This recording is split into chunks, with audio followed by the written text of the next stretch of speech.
Kneel before Zod! You can't go! All the plants are gonna die! I'm gonna take a bath. Bad dates. I'll alert the media. Boys, keep off the moors. It's evil! Don't touch it! The name's Pliskin. No wire hanger!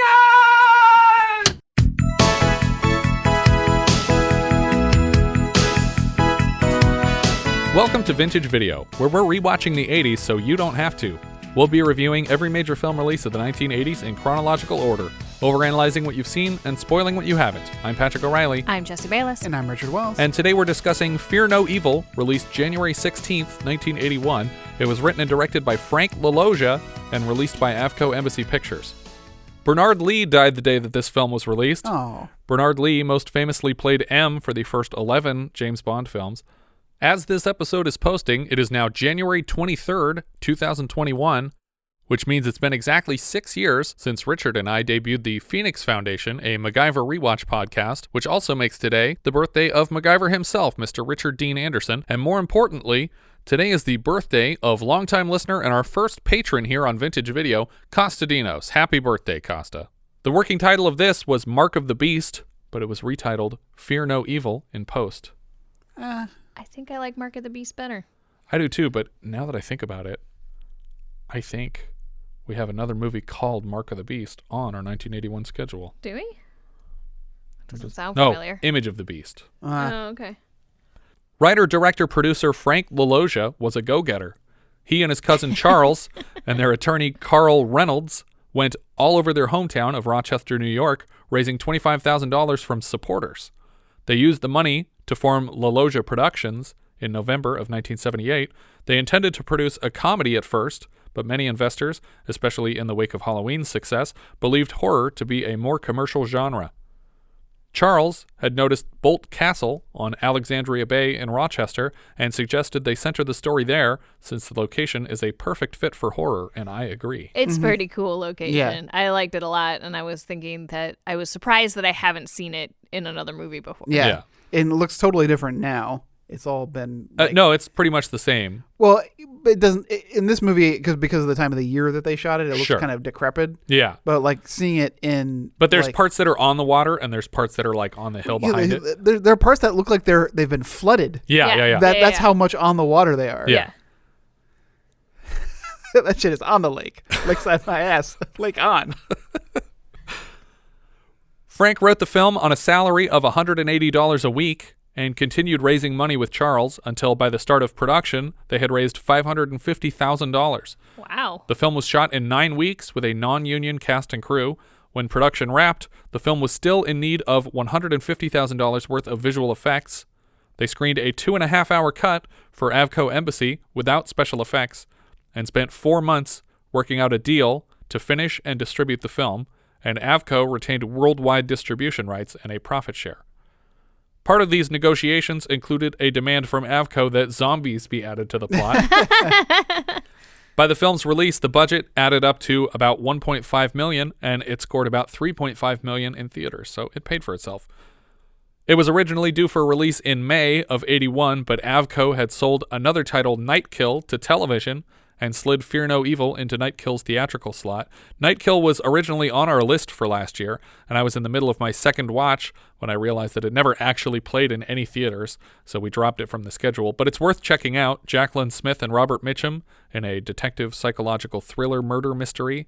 Kino Lorber has a beautiful Blu-ray. My only complaint is that whoever Avco sold it to cut around all the gore and sexiness for TV, and it never made it back into the final cut for the home video market.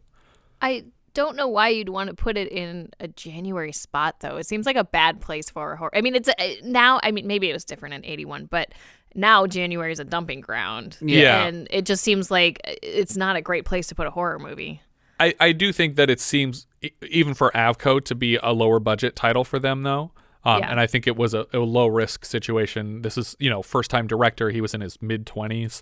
That they were just like, let's just put it here. If people react to it, that's great. And if they don't, we only paid $1.5 million. It's just surprising to me because I feel like in '81, there's just nowhere near the amount of competition that That's true. The release schedule has these days. But honestly, Avco wasn't slouching either. This wasn't their only movie for the year. They have a lot of great stuff coming out all through the early 80s. That's fair. We open, slowly zooming out of a painting of God. And God endowed one specific archangel with striking beauty, wisdom, and power.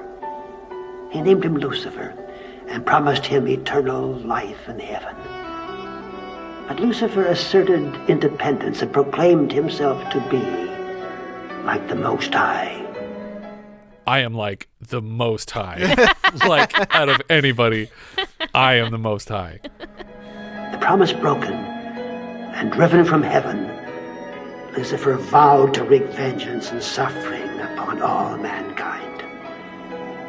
And God dispatched 3 of his warrior angels, Mikhail, Gabrielle, and I, Rafael, to seek out Lucifer's incarnation as man, to smite the very heart of all evil, and pave the way for the eve of the second coming of the Creator. We see a man in a rowboat passing through a stone archway with fog billowing through it. This is Rafael, the man whose narration we've been hearing, and he's dressed as a priest. He rows through the archway, seeking out the other 2 archangels and carrying with him a large metal crucifix. Rafael steps into a small stone building and finds a man naked, hanging from the ceiling by ropes around his wrists. He's covered in cobwebs, suggesting he's been here for a minute. He steps past this man and through a room decorated with dead animals strung up to the ceiling, dogs, birds, all sorts of shit. Suddenly, a woman's hand swings down in front of him, and then she drops from the ceiling to this stone floor. He does the sign of the cross over her, and suddenly her eyes open and her pupils are white. She begins vomiting blood and throws a hand around Raphael's neck. He bashes the woman's head in with a stick until she loosens her grip on his throat. We get a super wide shot establishing a castle as lightning flashes all around it. Raphael stops to catch his breath in a hallway when a figure is silhouetted in the door ahead of him. A very skinny naked man screams in a monstrous voice and runs away.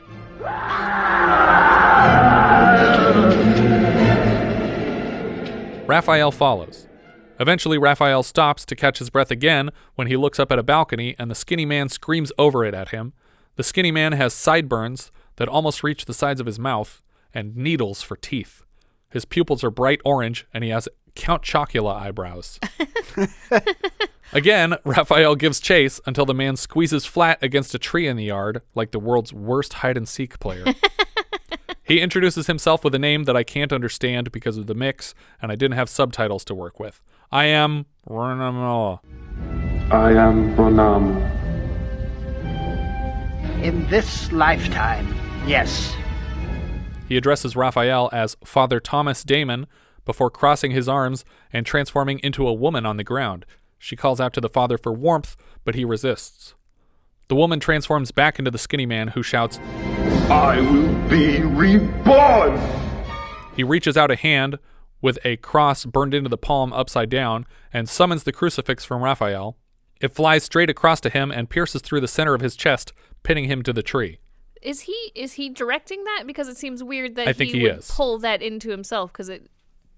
Well, I think he's trying to get back to his spawn point. Yeah, exactly. Rather than, because we'll see later that this crucifix is used as like a part of a banishment. In this instance, he just says, "Well, I'm just gonna die and do this over again." Yeah. Before you can use that thing on me, I'm going to kill myself, and then I'll pop into a baby. Okay, I think that makes more sense now, because I wasn't realizing that the stabbing with the crucifix wasn't killing him. Right. You got to use the staff's other powers. Right. Now we get our opening credits. We see a bunch of people hanging out at a seaside park. It doesn't look like it's particularly nice weather outside. It's very windy and overcast, but everyone looks like they're freezing, and maybe they didn't have their pick of days to shoot this.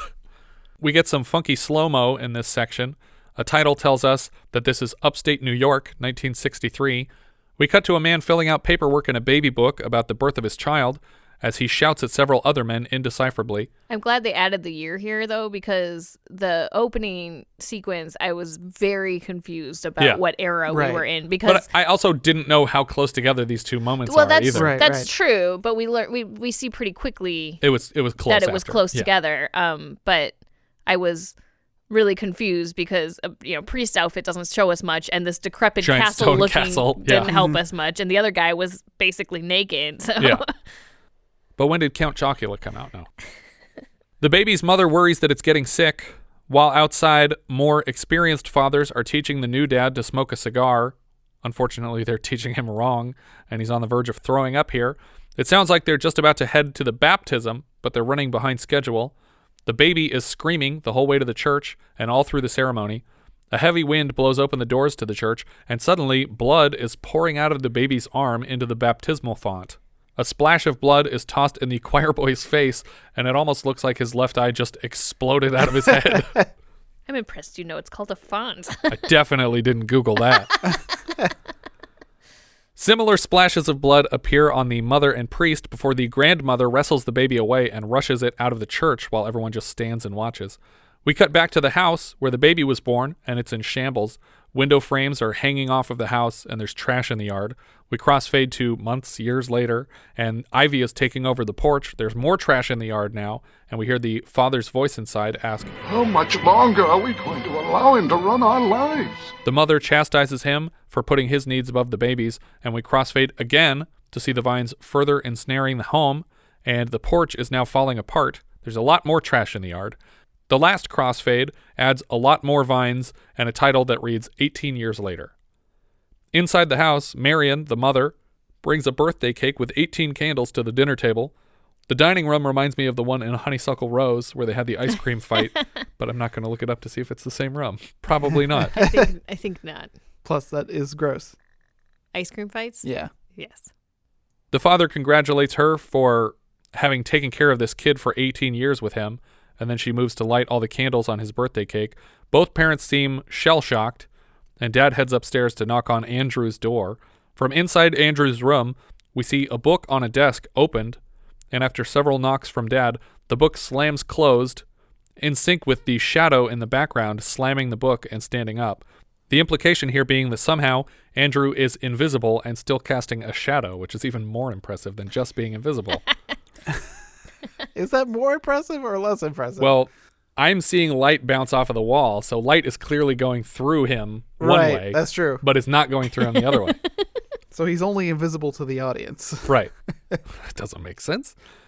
Still standing outside Andrew's door, a shadow steps forward out of the father's shadow to move down the steps, and he finds Andrew sitting at the dinner table without ever having left his room. I think these shadow effects are great. Yeah, I thought it was loved really a neat effect, and I wish we had more of this. But this is the last invisibility power we'll see from Andrew. But it was a super simple way to sell all of this. That he's a weird kid and stuff's going on.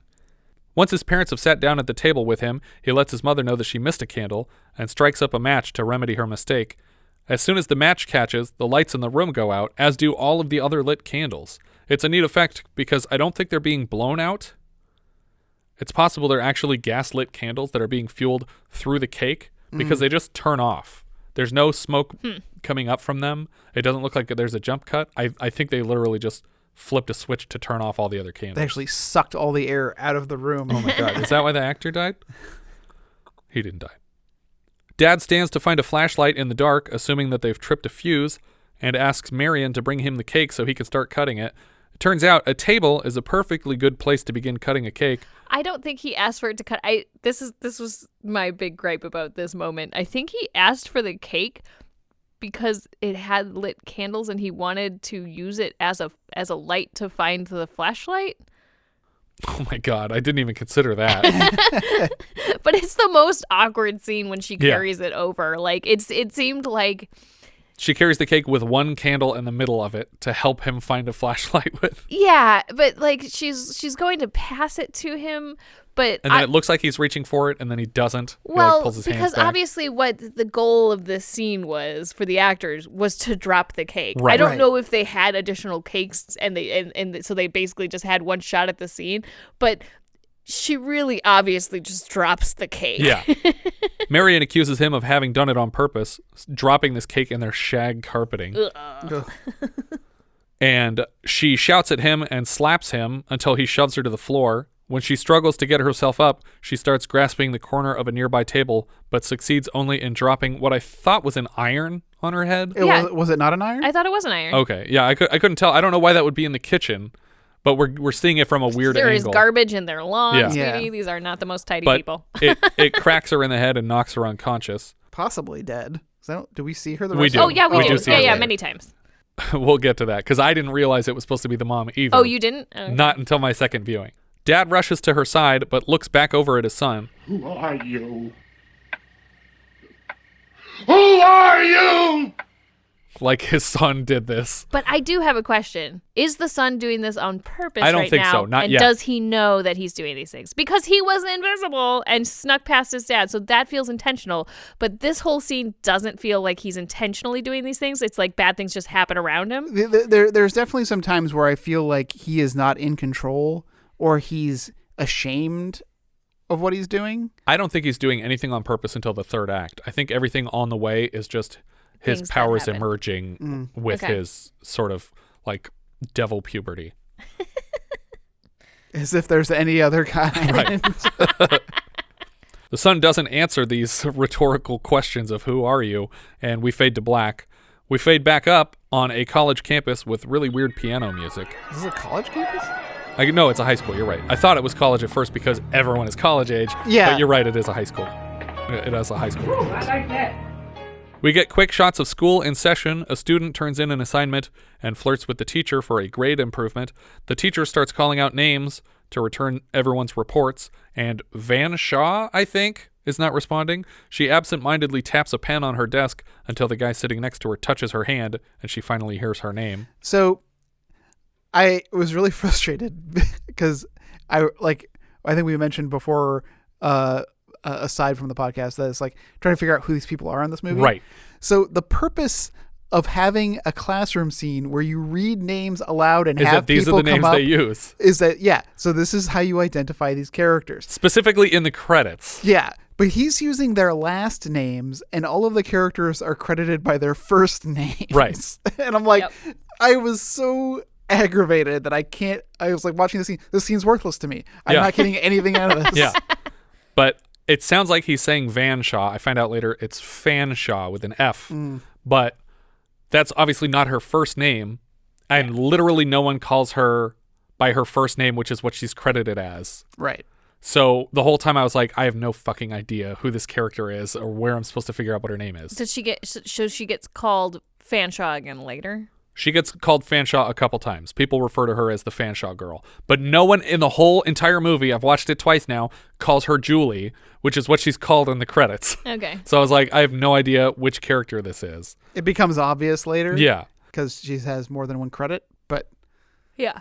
But the guy sitting next to her, his name is Landers. But again, we just call him Landers in this scene. No one ever calls him Landers again. And he's credited as Mark, which I don't think anyone says Mark in the whole movie. Perfect. Or no, he does call himself Dr. Mark Anders at one point because he intends to go to medical school. But it's a situation where the credits don't help, like you said, because in this scene, he's only referred to as Landers. Mm-hmm. But he gets his assignment back, and the teacher gives him like a passive-aggressive dig at his stupidity. You sure you want to go to college, kid? Once all of the pages are handed out, the teacher starts to lecture the class on all of their shit performances. The class clown Tony pipes up from the back and pokes fun at the teacher for having sex with a student 20 years his junior. Like, ha ha, you're having sex with a really young lady. Also, well, sorry, I have to like back up a little bit to Landers getting made fun of for his education when he gets like accepted to Columbia. Yeah. So I mean, if it's like he didn't get an F. Yeah, I mean, if he got accepted to Columbia, he must have at least somewhat good grades. Yeah. The teacher approaches Tony's desk and gives him a 0 on his assignment for his insolence. Tony crumples it up and throws it in his face before walking out of the classroom undeterred. Can you do that? Can you walk out of class? No. Can you change someone's grade based on your opinion of them? No, definitely Why not?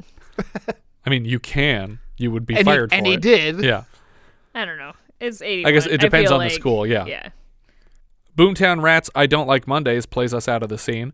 The soundtrack to this, the whole film, is Well, pretty great. That's another Yeah. thing that's insane. I was shocked when these songs started playing throughout this movie because I was like, this seemed fairly low budget to me, but I feel like even in 81, these songs were famous enough to cost a pretty penny. Mm-hmm. Yep. I have a feeling that they were used willy-nilly without checking with anybody, and for some reason this movie keeps sneaking by from format to format. You think that they didn't pay for these rights? I don't know how they could possibly afford all the music in this movie, unless it was the most expensive part. Maybe. I mean, I'm kind of surprised that they spent, what did you say, 1 point something on it? 1.5 million. 1.5 million. It's like 100,000 for the, Anarchy in the UK. Yeah, I know, but I'm just saying that I feel like you could have shot this movie for a lot less than that, so maybe they did spend $1 million on music rights. Maybe. Just before the bell, the teacher hands out the last grade in the class, an A+ for Andrew Williams, the boy whose 18th birthday cake wound up on the floor.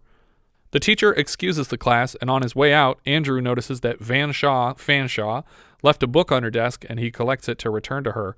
In the hallway, we see an angry girl who 45 minutes from now someone will refer to as Marie. She's at her locker, and it is suddenly crowded by 3 other girls in matching golden jackets. She's getting her jacket out of the locker, too. They're part of a club. I think their jackets say Queen Bee on them, or... No, I think they're the bees. The bees, but the one girl who's like the head, her jacket Marie says is the Queen Bee. Right.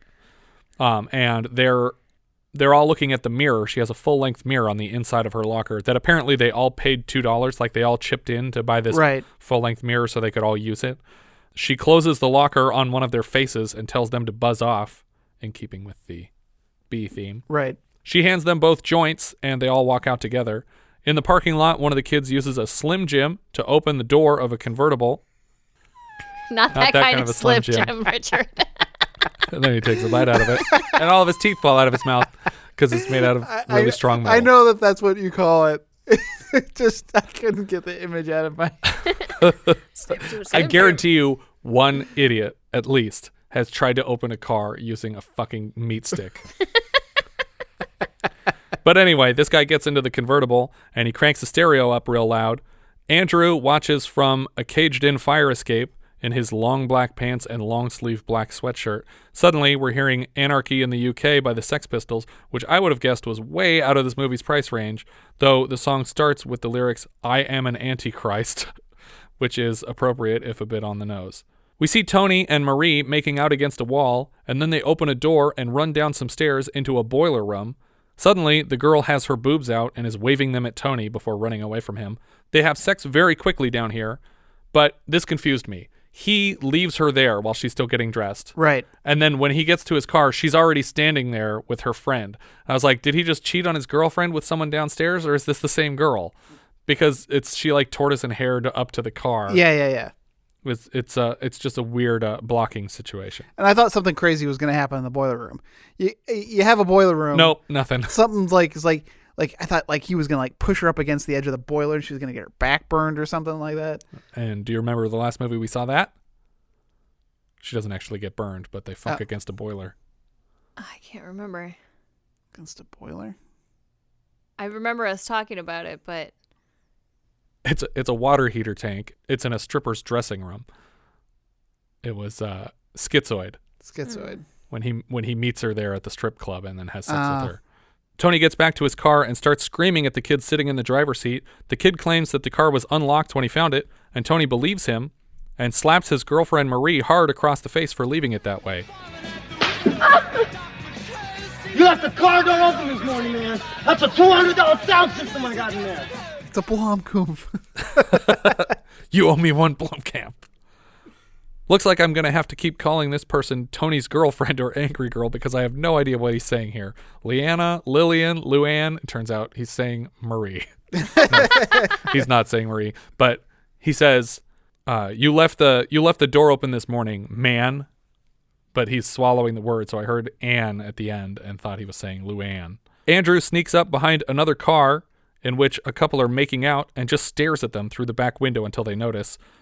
When they ask what he wants, he hands over Fanshaw's book that she left in class, and she locks eyes with him. It seems like we're seeing inside her head now, as flashes of her and Andrew having sex somewhere, either in the past or as a fantasy that he's forcing into her brain. After Andrew leaves, Fanshaw's boyfriend asks, "What's the matter?" I felt him touch me. We cut back to Andrew's neighborhood, where his father is riding a bicycle under a pleasant score. Apparently he's a mailman. And he's riding up to a neighbor, and she's gardening, but the mix is so fucking bad in this movie that I have no idea what her name is. Everyone is mumbling under the blaring score.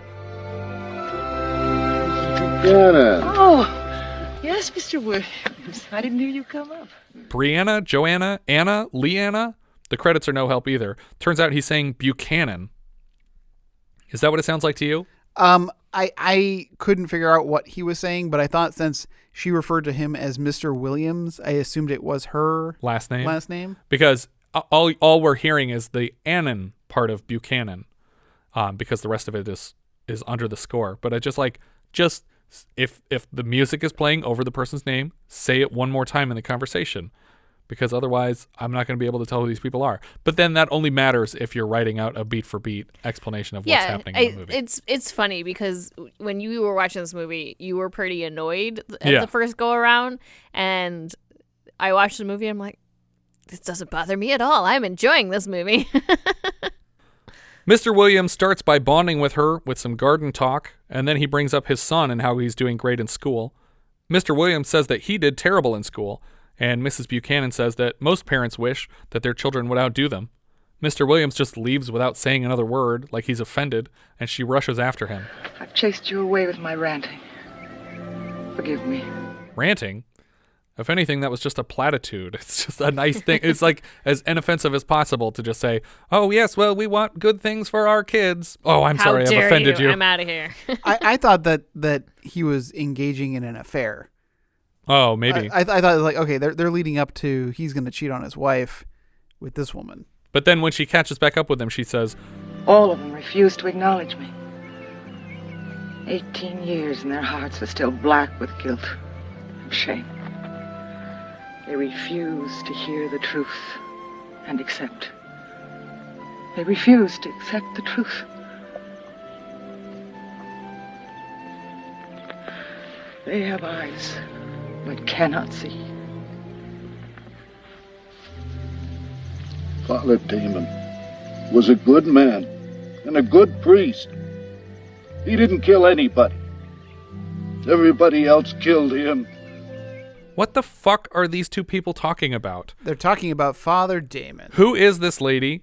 Did we see her earlier? Nope. Who are they? Yeah. Who did this priest supposedly kill?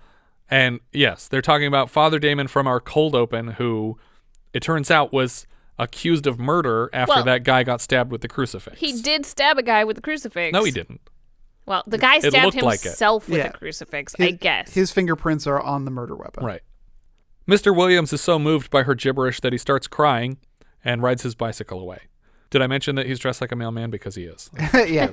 And at first, like, I was like, oh, that's a neat little bike. It's like a big tricycle. Yeah. And I was like, oh, it's to carry mail. Right, but the basket is also empty. Yeah. So unless this is the last house, he's just doing it one at a time. The woman starts walking back up to her house, and we hear satanic nonsense in the score.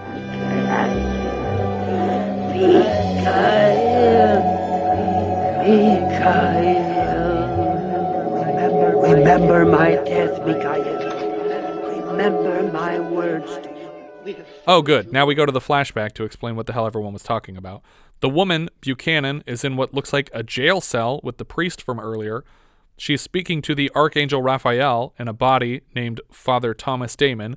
She explains that she is the Archangel Mikhail in a body named Margaret Buchanan.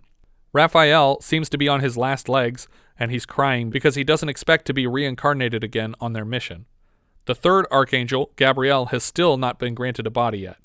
So, have they been chasing down Satan for 2,000 years, and we just saw the last incarnation and the current incarnation? Well, it's probably longer than that, because I imagine Satan has been on Earth longer than that's Jesus. True. Yeah. So, is the implication that they've been body hopping this whole time? I think so. But for some reason, this is the last one. Well, for the second coming is close, I believe, is the implication of what's happening now. Okay. And so I think they're running out of time. Yeah, but there's nothing to indicate why they're running out of time. Why they're running out of time now? There's no it's like, oh, we needed to have it done by this year. It's like, why why would he not be reincarnated when Gabrielle has been reincarnated? Right. They just didn't know it yet. Or maybe he's saying he will be reincarnated, but he'll be an infant when the second coming happens. And if the second coming happens before they kill the devil, then they're too late. Yeah, I'm not super clear on this, on the reincarnation timelines and where and when they happen to find and meet each other, because it seems, terribly convenient that they would ever find each other. Yeah. Knowing they keep getting big brought the world back in is. the same square block. So it seems like they just come in pre-existing bodies relatively close to each other. Yeah. Seems to be the case, but they're running out of time because the second coming is happening soon. And yeah, well, and not just relatively close to each other, because the murder in the cold open happened at that castle, right? And which is in the same town. Everything's happening in the same town. Yeah, and maybe because they die in that town, they are reincarnated close to where they died. Right. So maybe they found each other all together over thousands of years, and have been sort of migrating through time together, dying near each other. And the same thing has been happening to Lucifer, where he's dying and reincarnated. Right. Or they're for some where reason they are arbitrarily locked in the shape of Rochester, and they were Native Americans at one point. Well, I didn't know if it was like Fallen rules, where you die and then you have like so much time to get to your next body before you're not inhabiting something again. Interesting. Fallen references playing. Don't know anyway. Fallen. I don't know that, but I feel like that can't be the case, because for some reason there's a large gap where Rafael is not incarnated. Well, or Gabrielle is also not. I don't know if she is, or she just hasn't matured in the body that she's in. Yeah, there's a lot of questions on the rules of this universe. But before Rafael dies, he gives Margaret a manuscript that he says will convince them, whoever they are, of something. I don't know what this is for. Do we see it again after this point? I think she tries to give it to the current priest, but no matter what, like, it's still the ravings of a crazed murderer. Yeah, exactly. As far as they know. Back in Margaret Buchanan's home, she is praying to a picture of herself with Father Damon and asking how long it will be until she finds Gabrielle and the three of them can reunite. Rafael answers her prayer, though acknowledging that she can't hear his response. He tells us that Gabrielle is in a body now. Gabrielle is in body. She is in body. Andrew carries a tray of cookies and milk upstairs to a room. He has to unlock the door with keys on a giant ring, and inside we see an older woman. This is his mother, who is an invalid now because of an iron dropping on her head. So she's in a wheelchair. But it looks like this is like a decade later. It's not. I know, but she looks so much older that I didn't think it was the same. Well, person. maybe it's because it was dark in the room for the birthday party, and then it's in daylight now. But she's sitting in her wheelchair staring out the window.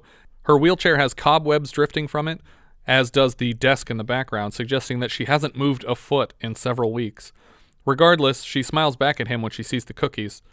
Andrew notices a fly on the window and picks up a fly swatter, but then swats the wrong side of the window, and the fly doesn't budge. He pushes the window closed.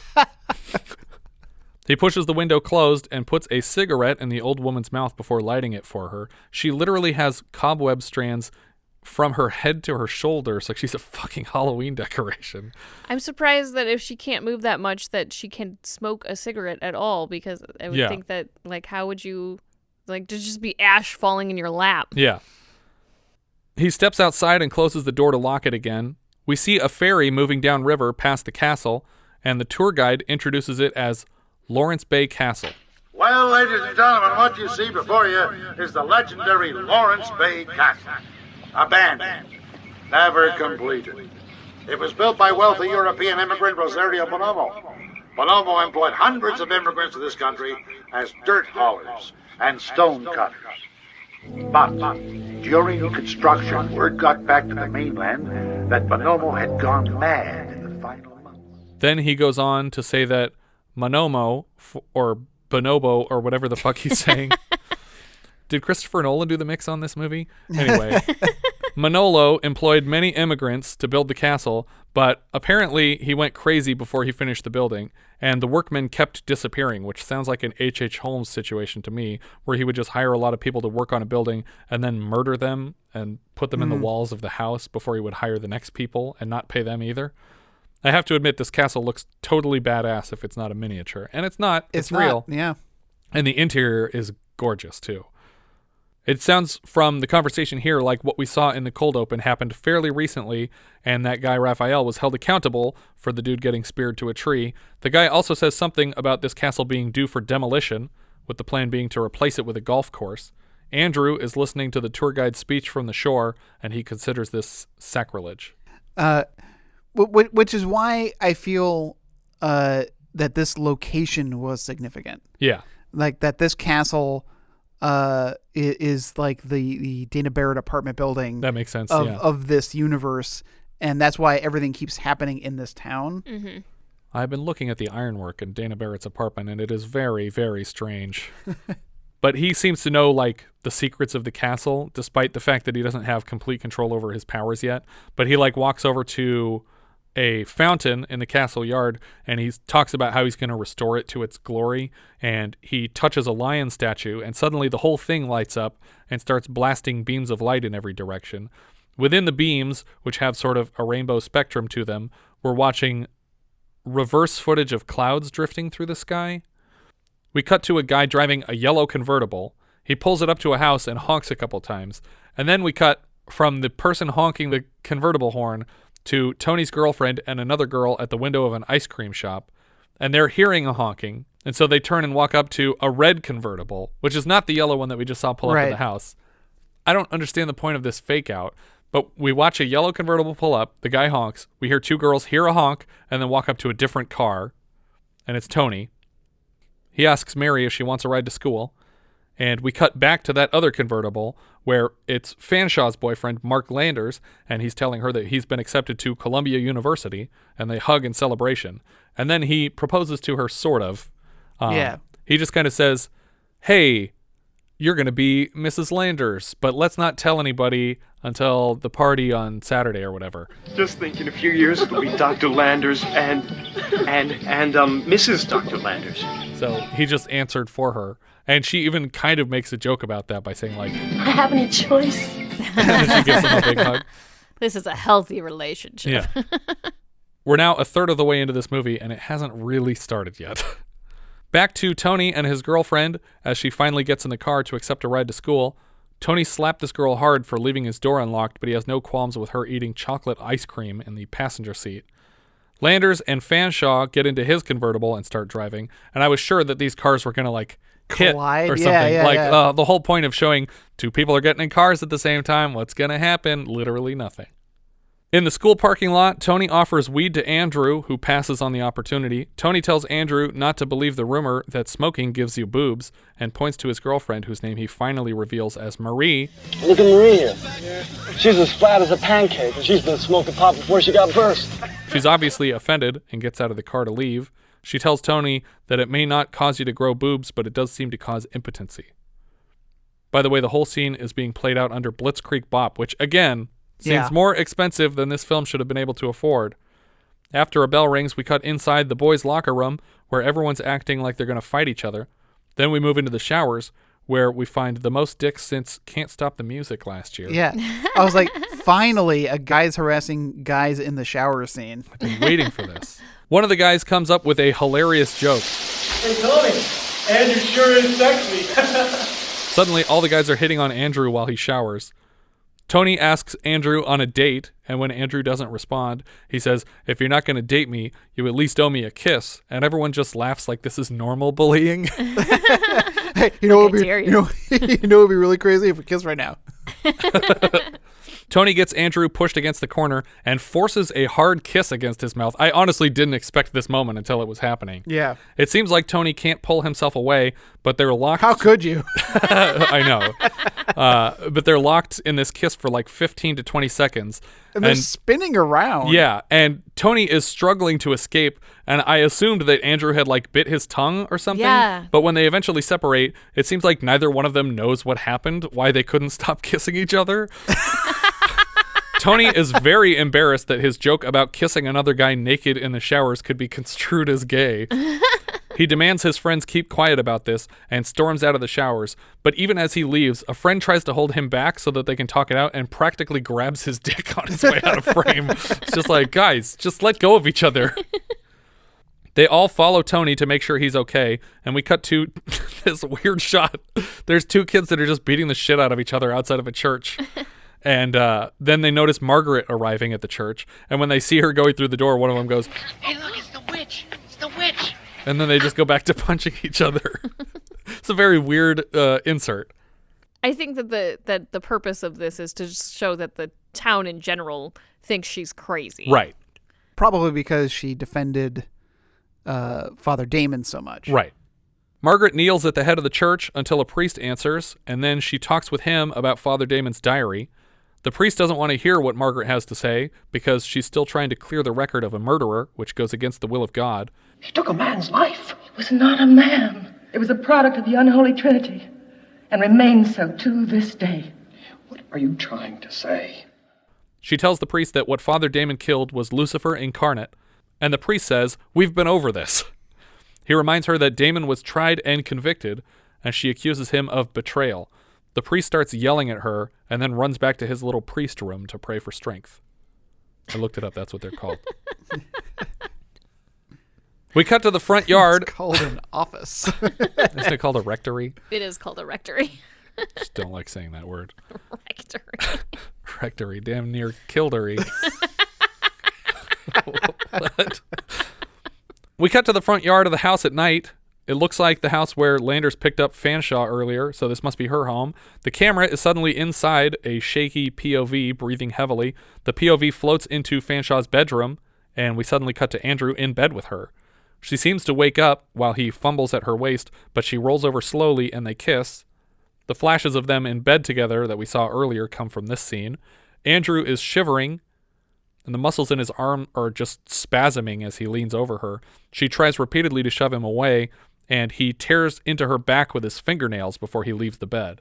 We see him standing completely naked in her doorway, and she awakens again in the morning, dripping with sweat and terrified. Through her window, she sees someone in flowy sleeves raising their arms in the air, but in a blink, the person disappears. She steps to the mirror to look for the scar from the fingernails, and she has 3 huge gouges down her back. But they're not like scabbed over and they're not bleeding. They're just lines in the skin. Yeah. Yeah, but like deep gouges, like folds and lacerations, if you will. Now, was it me? But there was somebody else's reflection in the mirror too, right? Well, I think she notices someone out the window, and when she turns around, the person's gone. I thought that they were doing a camera trick where she. You're right. Yes. Okay. So she has like a folded mirror. Right. And in one of the reflections, we're seeing a different older woman. Correct. Right. Looking at the scratches on her back. And then in the other mirror, we can actually see her face. But the implication is that this is Gabrielle in the body of this girl. Oh, I was really unclear as to who that other But I don't know person who was supposed decides. to be. Is that what an archangel looks like? Just a regular human? Yeah. I guess. Shouldn't have been a weird, like, glowing specter with wings and shit? I don't know. I don't know archangels. I just know the X-Men archangel.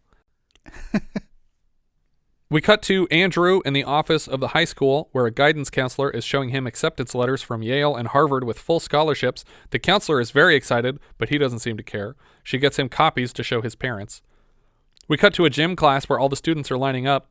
Williams is late to roll call. The coach punishes his tardiness by assigning sit-ups and push-ups. Andrew is still doing push-ups throughout the entire game of dodgeball. The music, editing, and shouting from the coach here makes the game seem especially manic, like something is about to explode. Andrew is shaking uncontrollably while he tries to do his push-ups. Suddenly, he pops up and his eyes have yellow contact lenses covering the pupils. And then the coach, impatient with the players, throws the dodgeball as hard as he can at one of the students, and then it pins him against the wall so hard that the kid's ribs are breaking and he's spitting blood all over his shirt. Andrew looks disgusted by what he's done, and the PE coach collapses, thinking that he did this. Yeah. But I love that this. I love this escalation that's Yeah. been happening with Andrew and not. I don't think he understands his power and he's not really in control of it, but like it seems to just keep getting more and more intense Right. each time something happens. And this kid that got killed here was Mark Landers. This was Yeah, the fiance of his girlfriend, or the girl that he has a crush on. So we cut directly to Landers' funeral. Fanshawe, the fiance, is understandably heartbroken, but Margaret and Andrew are here also, but they're just standing way in back, just waiting for everybody else to leave.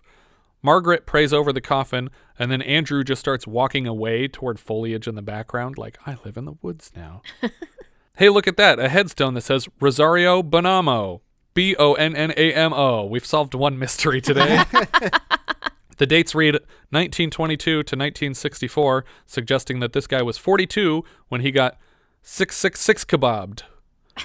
Margaret puts a hand on the headstone and commands Lucifer to die. That ought to do it. Thanks very much, Ray. It also reminds me of that preacher commanding COVID out of the country. Standing in the office of the prophet of God, I execute judgment on you, COVID-19. Margaret moves a few headstones away to brush the leaves from Father Damon's grave and finds the word murderer carved into his headstone. Yeah, it also seems in bad taste to put him in the same grave. Right? Yeah, like a couple feet away from the guy he killed. I don't want to be We buried. bury these people in chronological order. Only one other person died in between them. Yeah. We keep cutting back to Andrew on a tree swing looking up at the branches, and we're looking down at him from the perspective of the branch that he's hanging from. Right. Margaret prays over Damon's grave, and then we see Fanshawe tossing and turning in bed as Andrew stares intently into the sky until, and I thought we were looking up at the branch that he's swinging from, but we switch to looking up at the branch that she's praying under, and it breaks loose from the tree and smashes her to the ground. And then Fanshawe sits up in bed and shouts Mikhail, because she's worried about Mikhail/Margaret, who looks dead here for a second. Right.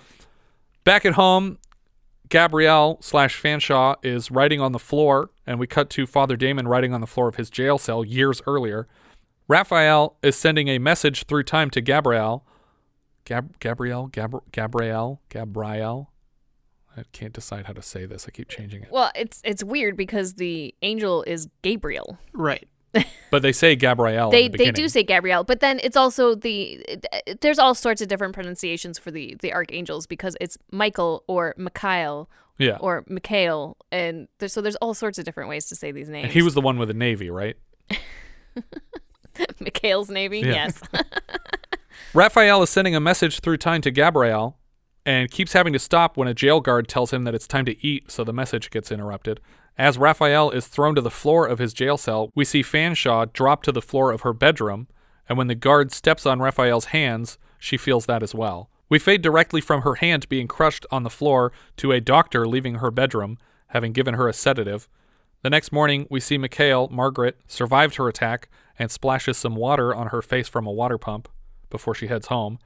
Gabrielle/Fanshawe wakes up in the middle of the night and packs a backpack before following voices out into the darkness. Fanshawe wanders into Margaret's house and tells Margaret that a voice led her here and she doesn't know whose voice it is. Margaret assures Fanshawe that together the two of them can accomplish a vague goal. She's just like, don't worry, we're going to do this together. But okay, so here's my problem with this though, because I'm pretty sure that no one knows the day or the hour that the Son of Man will come. Not even Right. the angels in heaven. Matthew told us. But they're not in heaven. Oh, so the angels on earth know. Yeah. Okay. Touche. You win. And what they hold true on earth, he hold true in heaven. We learned that from Ben Affleck in Dogma. I like that your total sum knowledge of Catholicism from comes movies. from Dogma. And the Catholicism WoW campaign. When we worked at Blockbuster, there were like church groups would come in and rent Dogma and tell us how accurate to like biblical study it was. That's they were funny. like, it's actually a really good example of dogmatic law and how it's supposed to work in the Bible. Well, I was actually surprised at how much like religion was really weaved into this story. Yeah. That I'm like, somebody did some research. Yeah. But there's no way you could turn that castle into a golf course. No. It's not big enough. You just got to add a windmill to the front of it. Don't build on a swamp. The next morning, Fanshawe finishes her breakfast and thanks Margaret for her kindness. She says she must be going because her parents are probably worried sick. So you just stayed here all night? Yeah. And she can't call home because she doesn't have any electronics. Yeah. Margaret begs her to stay, and she asks if, well, maybe I could just use your phone. And Margaret says, I don't have a phone or electricity. I can just use your phone, let my parents know where I am. I have one. Not a telephone or an electric light bulb in the house. I don't believe in modern conveniences. It's amazing that I'm an hour into this movie and I'm still calling this character Fanshawe because that's what it vaguely sounded like the teacher said her last name was. Since then, in the ensuing 45 minutes, nobody has mentioned her name once, and she's been in every other scene. She makes fun of Margaret, and we even get the moment where her boyfriend says, I'll be Dr. Mark Landers, and you'll be Mrs. Mark Landers. It's like, God damn it. You could have just said her name there. She makes fun of Margaret for a while for living off the grid. She lists off the pros and cons to herself. Nobody to bother you. Nobody to make your life interesting. Nobody to love. Suddenly Margaret is pissed and grabs her hard by the wrist and drags her through the house. She points Fanshawe at the photograph of her and Father Damien and asks if this is the man who speaks to her. She confirms it's him. Margaret tells Fanshawe that their hearts beat as one and that along with Father Damon, they are three people with a common purpose. We cut to Andrew playing fetch with a dog, and he throws a stick into a shed. The dog follows the stick into the shed, and then Andrew follows the dog with an axe, and we get a musical sting, like maybe something unpleasant might happen in there.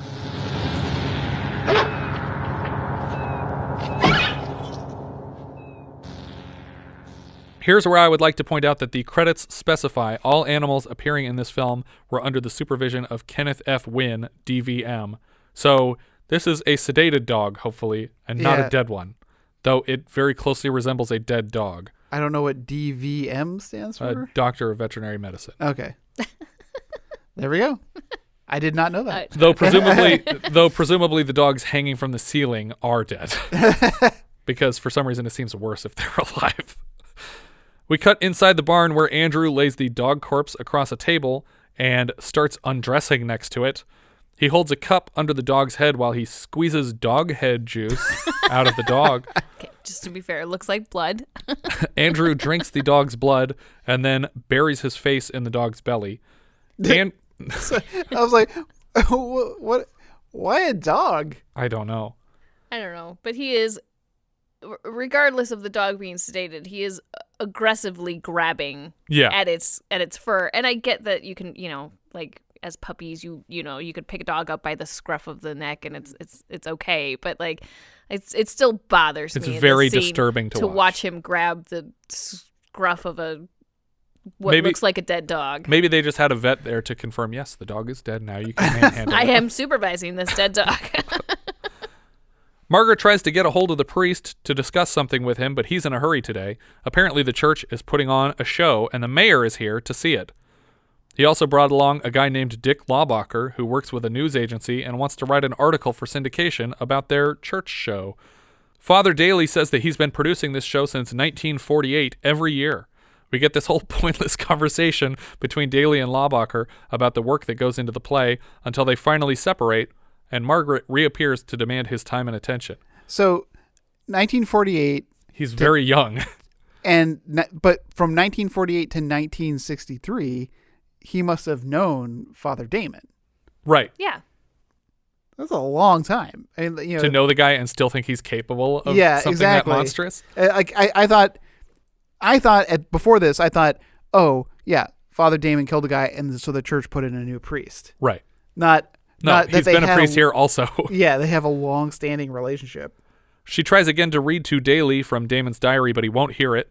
A crowd forms on the beach to watch this church performance. I'm convinced the only reason that there's a beach here is to nail home that this is supposed to remind you of Jaws. Yeah. Because the mayor being like, oh yeah, this show's going to be great. I'm very excited. We're going to get so much tourism. I brought a guy here that's going to help our tourism. A man resembling Jesus and wearing a crown of thorns moves through the crowd, and kids rush to hug him.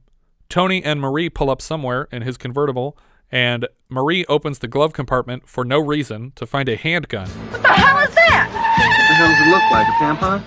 Tony takes the gun in his hand and scratches his head with it before putting it against Marie's temple, and threatening to shoot her if he doesn't get his way tonight. I think he pulls the trigger here. He does. But it just clicks because it's not loaded. He absolutely pulls the trigger here, which is nutty. Marie is weirdly cool with this whole bit. You know, you're really nuts. You know that? Again, I'm sure you heard it in the background there, but we have the Talking Heads Psycho Killer playing, and I don't understand why this movie has a Blu-ray, and we're still sitting around waiting for Little Darlings to get a decent DVD. Yeah. Tony and Marie begin making out in the car, and he pushes the gun up between her legs. I guess he thought it was a tampon, too. Yeah. This thing ain't loaded, right? Just don't cough. What? What does that mean? Am I going to pull the trigger if you cough? We already know it's empty. Yeah. Well, at least that round was in there. It might not be fully loaded. Like Herbie. What? Stop. It was not funny. You're only encouraging him, Richard. We cut to a bar where Andrew's father walks in. Remember this character? The father of the devil kid? Anyway, he orders an unintelligible drink. What are the big? Jenny Cream. Sounds like he says Jenny Cream, which might be a reference to Genesee Cream Ale, which is an alcoholic beverage that's existed since the 60s. But I have no idea if it was available anywhere this film takes place, because I don't know where this film takes place. Maybe Richard can try to make one of those. Yeah, no, thank you. It's just like an egg cream, but you just like replace an the egg egg cream. with Jenny. It can also be 20 other drink orders because everyone in this movie swallows their lines, and every scene is layered in expensive music cues. Mr. Williams proclaims to the bar, "Son's the devil." His neighbor at the bar mistakes the comment for a figure of speech and starts complaining about his own son totaling his car. Mr. Williams starts repeating louder and louder that his son is the devil until he goes crazy. My son's the devil! A bartender has to drag him out of the place, and he smashes his face against a jukebox. We cut across town to a church show about to begin, and then into a restaurant where Marie is waiting for Tony to get back from the restroom. Suddenly, Tony and another guy burst through the bathroom door, fist-fighting, probably because Tony accidentally kissed this guy for 25 seconds. Tony says that the guy pissed on his shoes, and then the guy admits that he did, but he couldn't help it? What are they talking about? I don't understand how this scene began. What a weird fucking moment to put in an already very strange movie. A cop tells Tony that he's drunk and has to get out of here before he calls the police. Aren't you the fucking police? You're wearing a cop shirt and you have a gun on a holster. What you're telling me you're going to threaten to call someone to come arrest me? We cut back to that cool castle again. Andrew climbs up to the balcony that Bonnaroo, or whatever the fuck his name was standing on at the start of the film and begins reciting some incantation into the night sky. He has a pentagram burnt into his chest that we notice as he unbuttons his shirt. Through I, Lucifer, and the power of the unholy Trinity, my brothers, Beelzebub and Leviathan, stay behind, spirits. Take these, the flesh of your earthbound servants, and rise. Rise! If you're wondering what that means, Andrew is suddenly a necromancer and offers the corpses of this cemetery as hosts for his underworld brethren. Zombies begin peeling their way out of the stonework, the corpses of the workmen buried on site. The makeup effects for the zombie skin are apparently painted cornflakes.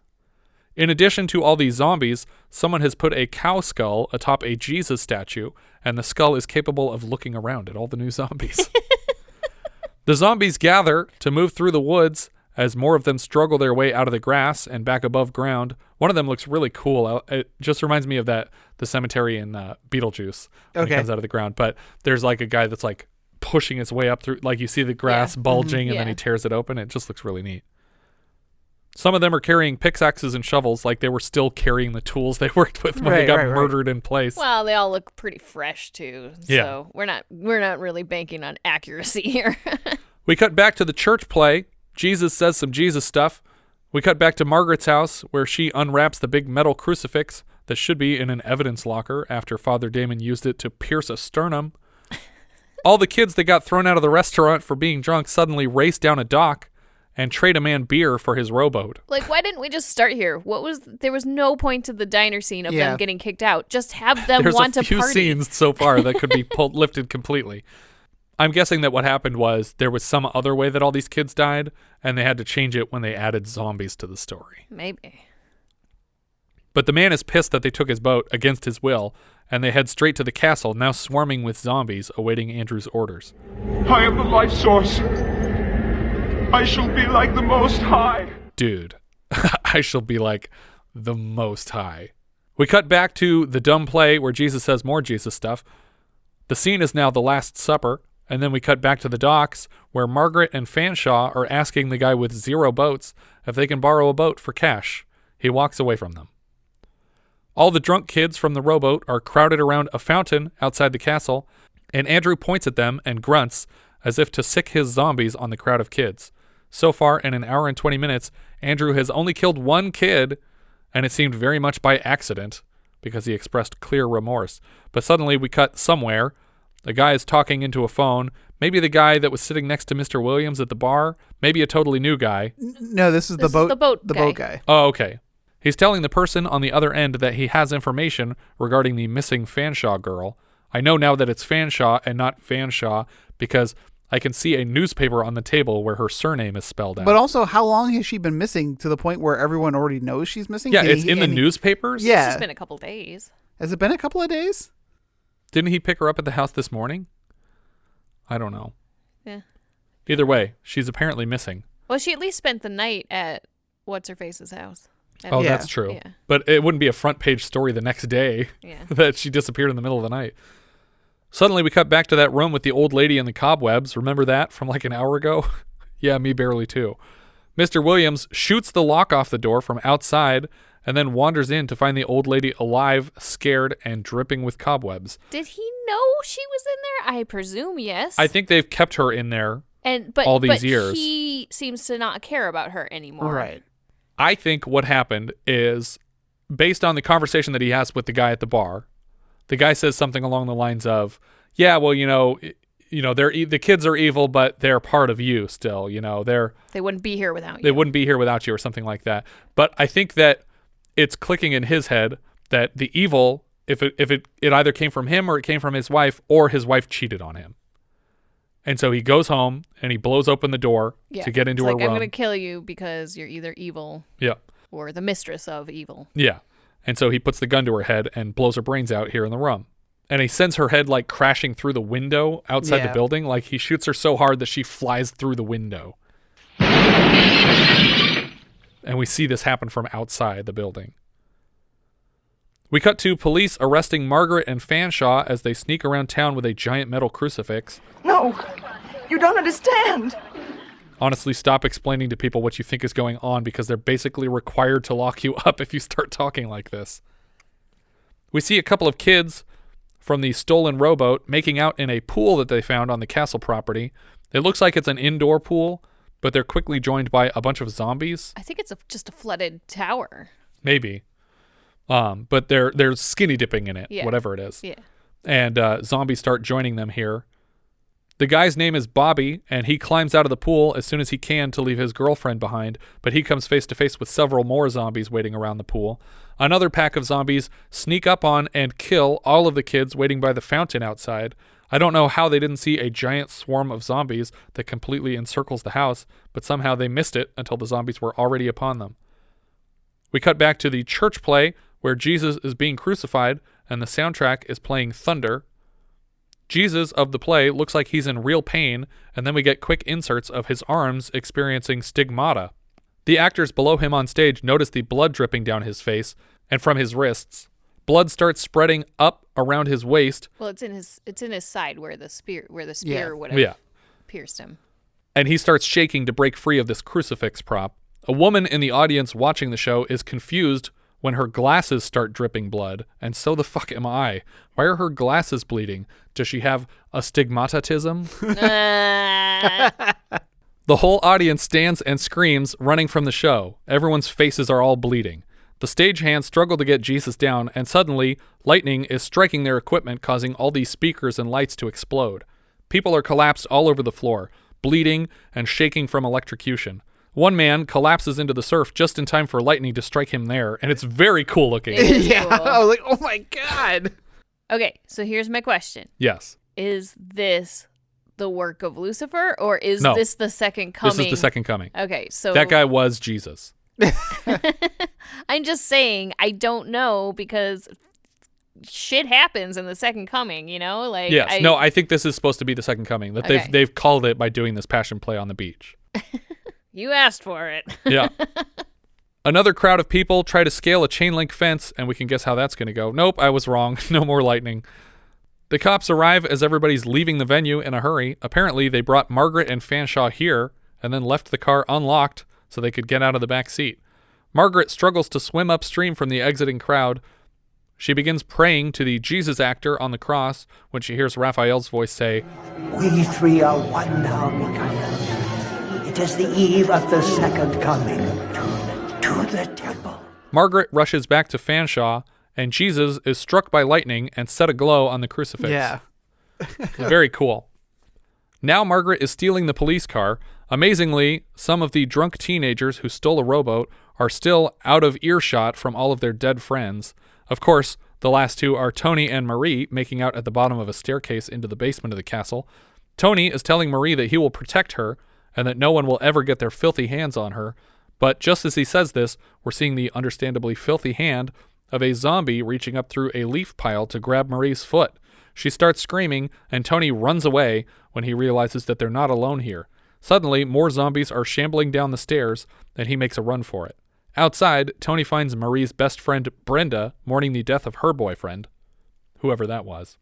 Tony shakes her out of her shock and grabs a knife before leaving back to the rowboat. The boat is flooded, so they can't start it.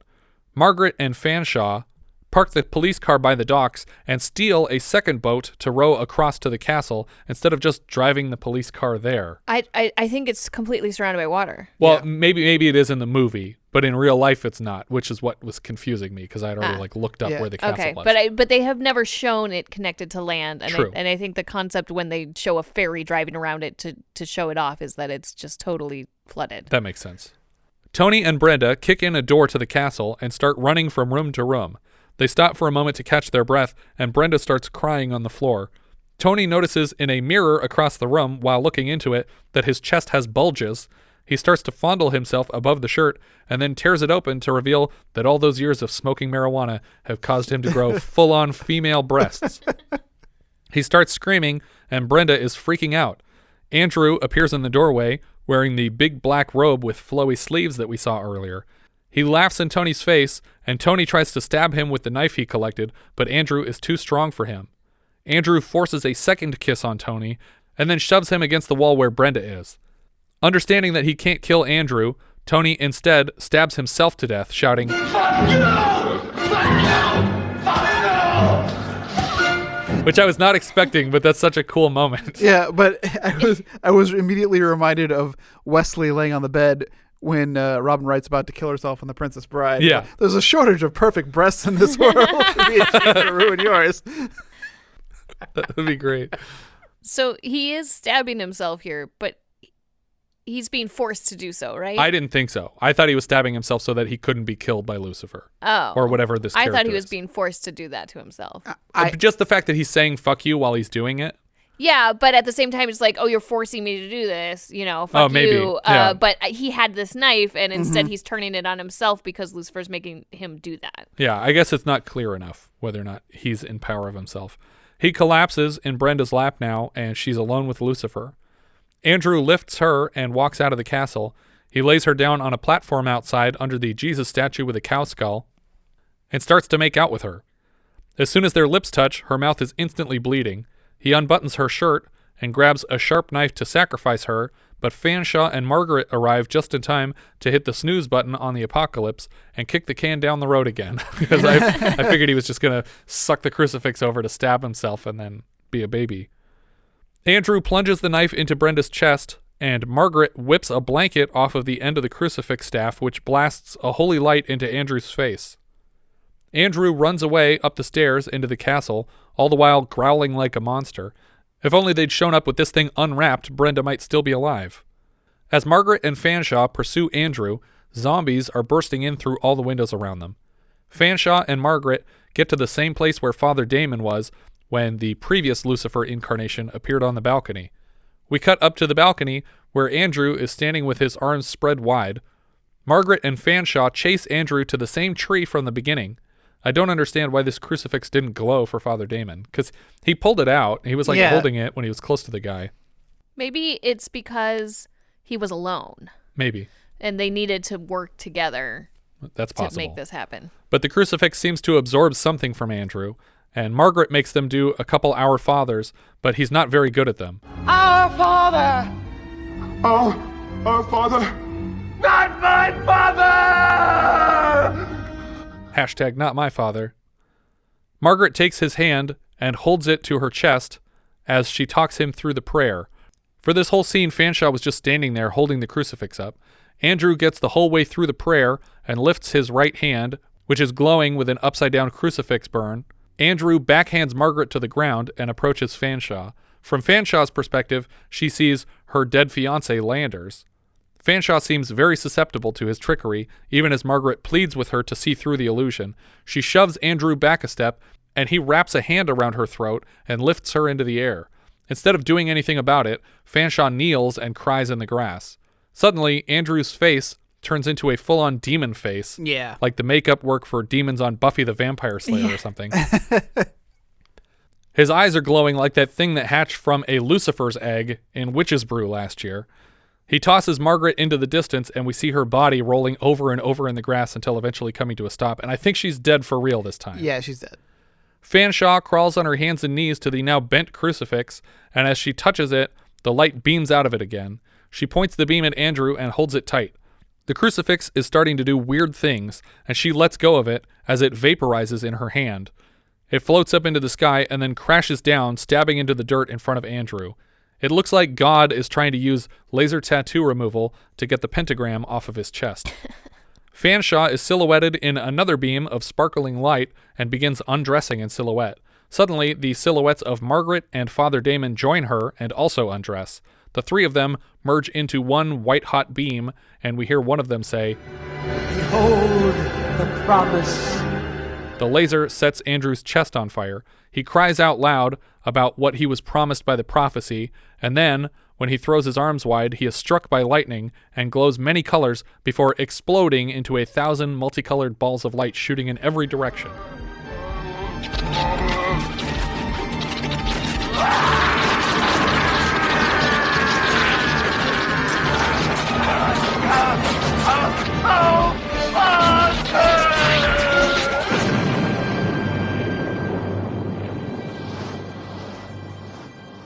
Lights all fade away, and we're left with just the stone archway from the beginning of the film, and then we fade to black on that.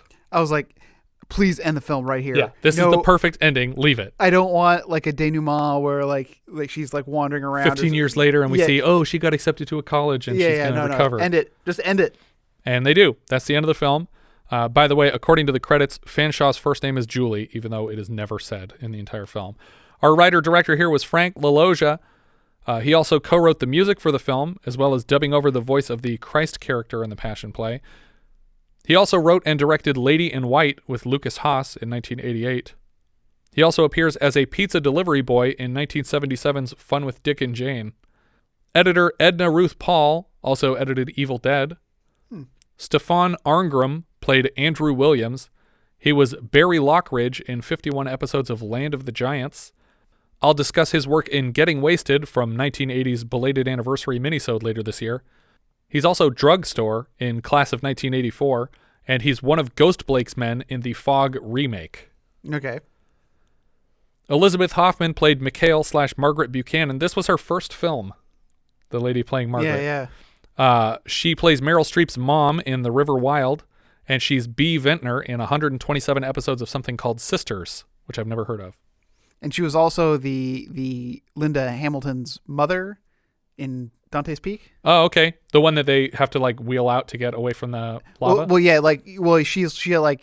got onto the boat and she like burns in the acid as she's trying to push the boat by hand. Frank Birney played Father Daly. He was also a priest in Critters 2 and a priest in Mafia. And he's a barber in Chud 2. He also played a number of judges on David E. Kelly shows. Yeah. So it was like, he's always in robes. That's funny. Alice Sachs played Mrs. Williams, the mother of the devil. She was Mrs. Ezra in Seems Like Old Times last month. Mrs. Ezra, I think, is the mother of the Charles Grodin character. Wasn't his last name Ezra? I don't remember. I feel like people called him Ezra in that movie. And that's a wrap on Alice Sachs. She was in 2 movies, and we've covered both of them. Richard J. Silverthorn played Lucifer. He also provided the makeup effects for this film and later wrote the novelization of the film's story. Most of the people in here, not unlike, what was the other movie that we had where they just didn't have any credits outside of the movie that we were doing? Zat? Oh, that's what it was, yeah. But I think these guys did a better job than Zat. This was better than Zat. Yeah, this movie's a lot of fun. The visual effects, I think, work great that Avco came in and saved the film with. Yep. The plot is crazy enough to keep me entertained. I think that this would make an excellent double feature with The Visitor, especially given that they're both like, you know, biblical analogies and it's just totally like batshit crazy. Yeah, especially the third act. The third act of this movie just goes absolutely insane. And it's really a nice print. The cinematography is great the whole way throughout for a first-time cinematographer. It doesn't feel like somebody's first movie at 25 that they scrounged up money in their hometown to make. Yeah, for sure. It feels more like a Corman situation where these people pump out movies all the time and they know how to get movies done on the cheap. Right. But that's not what this was. This was a guy's, you know, he cared about it. It was a passion project for him. But I would definitely recommend people check this out. I'll also give it a thumbs up. Yes, I'm giving it a thumbs up. It was just weird enough to keep my attention all the way through. Yeah. Even though it drags a little in the beginning, and I wasn't sure what was happening with like establishing what happened in the past, and then keep flashing back to the past. But once I had a handle on the story, I was like, okay, all right. I never had an issue following the story. I think that because I didn't care about tracking names and people like you do, I'm just like, I'm just going to sit back and enjoy this. And I did. Yeah. Letterboxd wise, I think this is going in second place for me, just under Scanners. Yeah. I think. Ditto. Yeah, it's the same for me. I'm not confident that it will be there for very long. But for right now, it definitely is going to hold I think it'll hang on for a bit because although it's probably a middle of the road movie in the end, it's very fun. It's enjoyable. And so being one of those that I might want to watch again just because it's a fun watch, it might hang out up top for a little while. I think that's everything for Fear No Evil. If you have any thoughts you'd like to share, we are Vintage Video Pod on Twitter, Facebook, Instagram, and Letterboxd, where, as I've said before, you can find each of our full movie rankings for the year. We can also be found at vintagevideopodcast.com. We also have a Discord now. You can find the button at the top of our .com and join the 24/7 movie chat and share your thoughts on episodes past, present, and future. Also search for Vintage Video Pod on YouTube and subscribe to our new channel. Thank you so much for listening, and I hope you'll join us next time when we'll be discussing Blood Beach, which IMDb describes like so.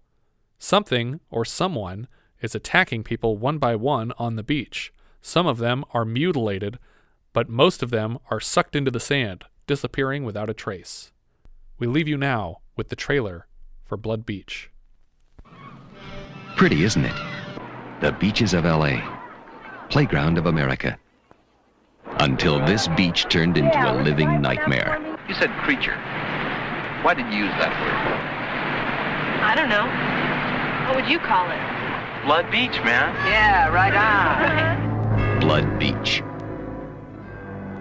The beach is a weird beat for us cops. You've got the kids, the old people, the street fiddlers, those singles, the crazies all lost in their own world. There was every form of human life on this beach. Madras Bermudas, bleeding madras. They were kind of old, but they were his favorite pair. They were still in good condition. But under the beach, there was this horrible thing. And we still haven't figured it out. What the hell are we looking for? I don't know. But maybe if we dig deep enough, we'll find out. We police always look for the obvious, but this wasn't normal. Nah, not even for California.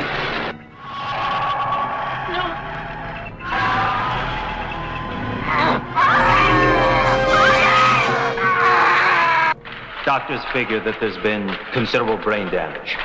How considerable? Vegetable soup. When something like this is chasing you,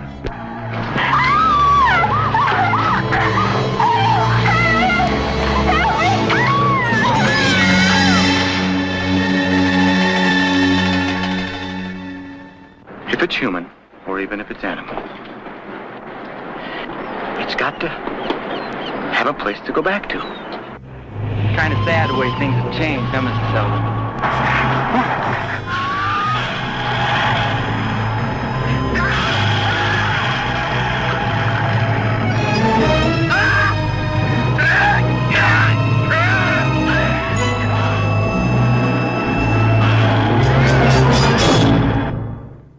if there was any hope, we didn't have it.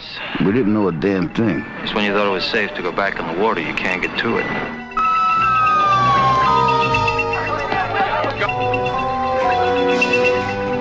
There comes a time when you throw out all the rules and you make your move.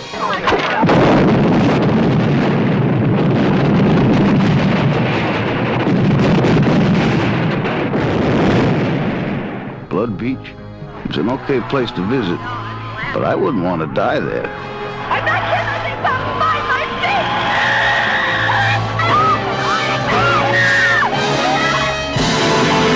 Blood Beach. David Hoffman, Marianne Hill, John Saxon, and Burt Young as Lieutenant Boyko. Blood Beach, where the water may be the safest place to be.